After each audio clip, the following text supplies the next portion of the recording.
नमस्कार, माझं नाव प्रशांत निकम आणि महाराष्ट्र माझा या चॅनलमध्ये तुमचं सर्वांचं स्वागत आहे. मित्रांनो, आपण नेहमीच नवनवीन विषय घेऊन येत असतो. त्यामुळे जर चॅनलला सबस्क्राईब केलं नसेल तर सबस्क्राईब करा आणि लाईक करायला विसरू नका, कारण आजचा विषय खूप सेन्सिटिव्ह होणार आहे.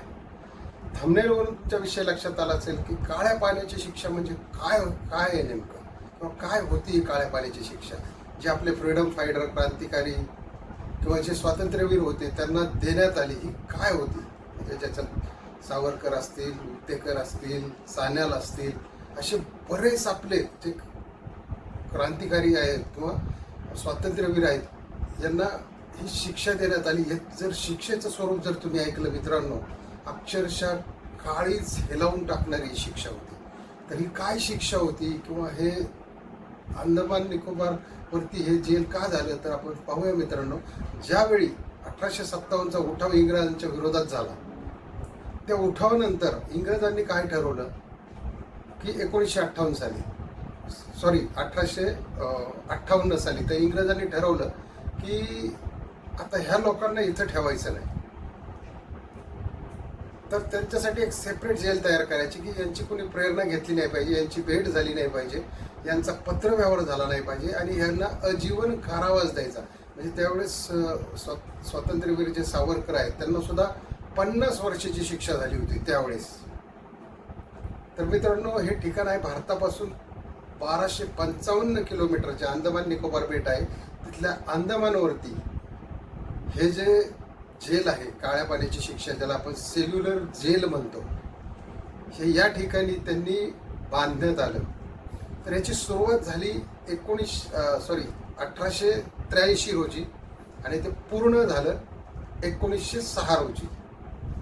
म्हणजे दरम्यानता जवळजवळ 24-25 वर्ष या काळ्या पाण्याची शिक्षेच्या जेलचं काम चालू होतं. मग तुम्ही बघू शकता की हे कशी बांधली असेल. त्यावेळी 5 लाख रुपये खर्च आला होता. तर इतकं जबरदस्त बांधलेलं जेल होतं. आता हे काय इंग्रजांनी बांधलं, त्यांनी काय केलं, भारतातले सगळे कैदी गोळा केले आणि वेस्ट बेंगॉल, कलकत्ता मार्गे तिथे घेऊन गेले आणि त्यांच्या मार्फत हे काम सुरू केलं.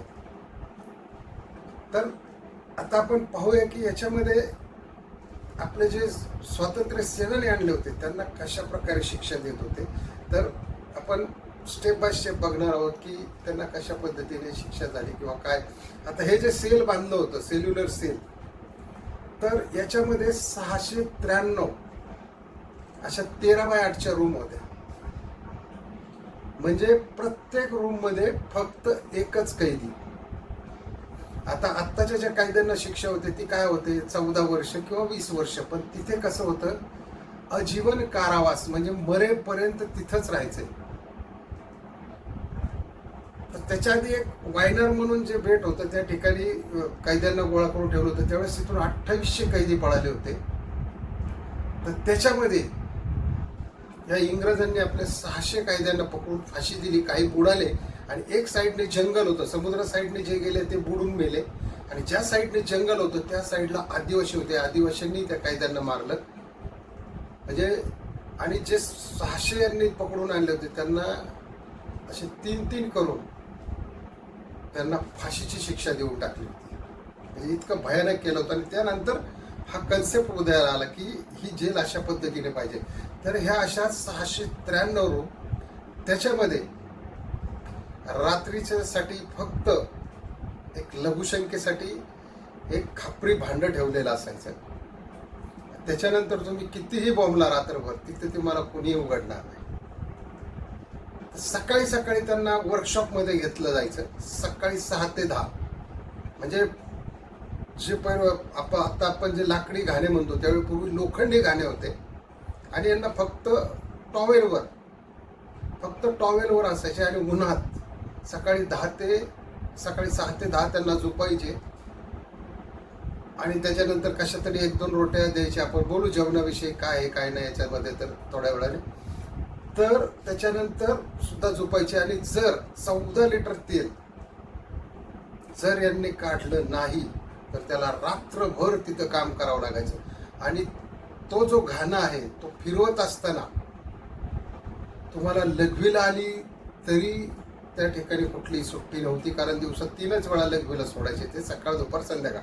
त्यावेळेस टॉयलेट आणि लघवी करायचे. इतर तर कामाच्या मध्ये तुम्हाला काही कसलीही हे आपल्या स्वातंत्र्यवीरांना सुट्टी नव्हती किंवा काही नव्हतं. आणि एखाद्याला टॉयलेटला आली आणि त्याने जर टॉयलेट केली किंवा लघवी केली तर त्याला जे टिकटिका म्हणून होतं तिथं, त्याच्यात त्याचे पाय लोखंडी याच्यात बांधायचे, कमरेला पट्टा असायचा आणि मुंडक्याला सुद्धा बांधलेला असायचा. आणि आपलेच भारतीय कैदी त्याला जमादार तिथं त्यावेळेस म्हणायचे, त्यांना हंटरनी मारायचे. आता कुठपर्यंत मारायचे, जोपर्यंत यांच्या पाठीतून रक्त येत नाही, तिथला डॉक्टर सांगत नाही थांबा म्हणून, तोपर्यंत मारायचे. एवढी भयानक शिक्षा द्यायची. त्याच्यातच सावरकर आपल्या पुस्तकामध्ये लिहितात की माझा आजीवन कारावासमध्ये ज्यावेळेस तिथं दुसरं एक असं होतं की नारळ फोडायला ठेवायचे, म्हणजे ज्याच्यापासून तेलही काढायचे आणि त्याच्या नारळाच्या शेंड्या आहेत त्याच्या शिरा काढायला लावायचे. म्हणजे आपण जसं नारळ सोलतो अशी शेंडी निघते, ते शिरा काढायला लावायचे आणि त्या शिरा 4 पाऊंड काढायला लावायचे. पण मुश्किलनी पावशर सुद्धा निघत नव्हते. त्यावेळेस सावरकरांचे हात फुटले होते रक्ताने. आणि हे पूर्ण न झाल्यानंतर त्यांना भयानक शिक्षा असायची. कोणी जर आंदोलन केलं, कोणी एकामेकाशी बोललं तर त्याला काय करायचे, त्याला त्यांनी एक ड्रेस ठेवला होता, जे आपण आत्ताची गोनपाट म्हणतो ना, पोती, त्या पोत्याचा पूर्ण ड्रेस घालायचे त्याला.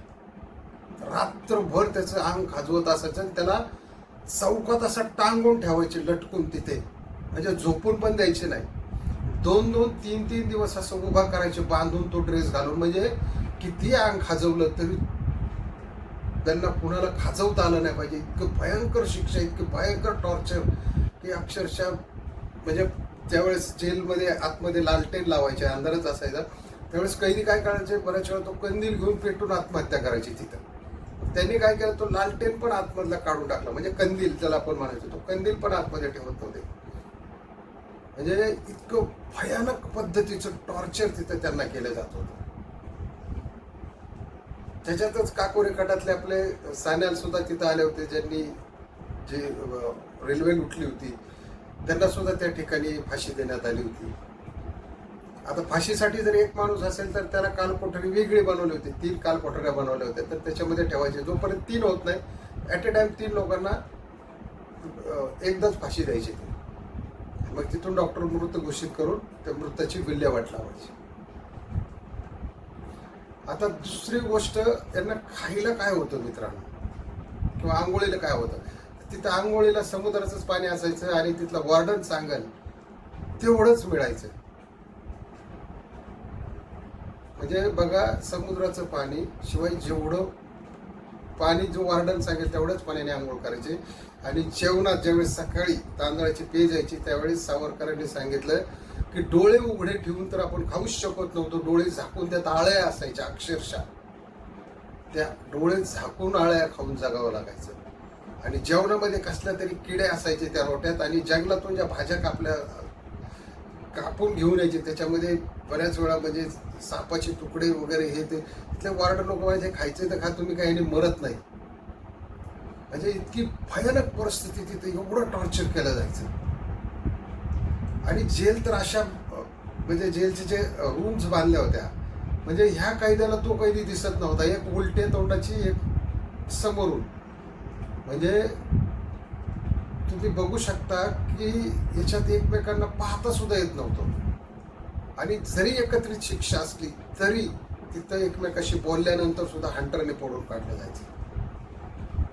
आणि चुकून एखादा रात्री जर आपल्या या सेलमध्ये असेल आणि जर त्याने तिथे संडास वगैरे केली तर त्याला साफ करायला लावून साफपाने फोडायचे. म्हणजे एवढी भयानक खस्ता आपल्या स्वातंत्र्यवीरांनी खाल्लेली. खरंच सॅल्यूट आहे या लोकांना. म्हणजे एवढं भयानक पद्धतीचा त्रास या ठिकाणी त्यांना झालेला आहे.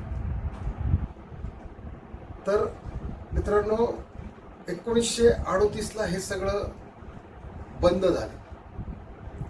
त्याच्यानंतर फ्रान्सने पुन्हा अतिक्रमण केलं आणि 1941-42ला त्यांच्या हातात गेलं.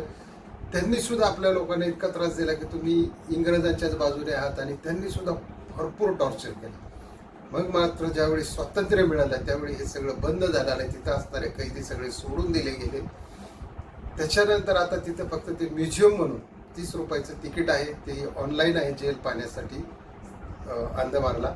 आणि त्या ठिकाणी लाईट शो पण चालतात की ज्याच्यामध्ये 5:30 6:30 रात्रीचे 5:30 6:30 7:30 हे 3 शो असतात. त्याच्यामध्ये आपल्या स्वातंत्र्य सैनिकांची सगळी माहिती दिली जाते. त्याच्यामध्ये अभिनेते नशिरुद्दीन आणि परेश रावल यांच्या आवाजामध्ये ती फिल्म शूट केलेली आहे किंवा ती दाखवली जाते. आणि तो लाईट शो आणि आता फक्त ते एक टुरिझम प्लेस म्हणून किंवा एक आपल्या स्वातंत्र्यवीराची स्मृती म्हणून तिथे आहे.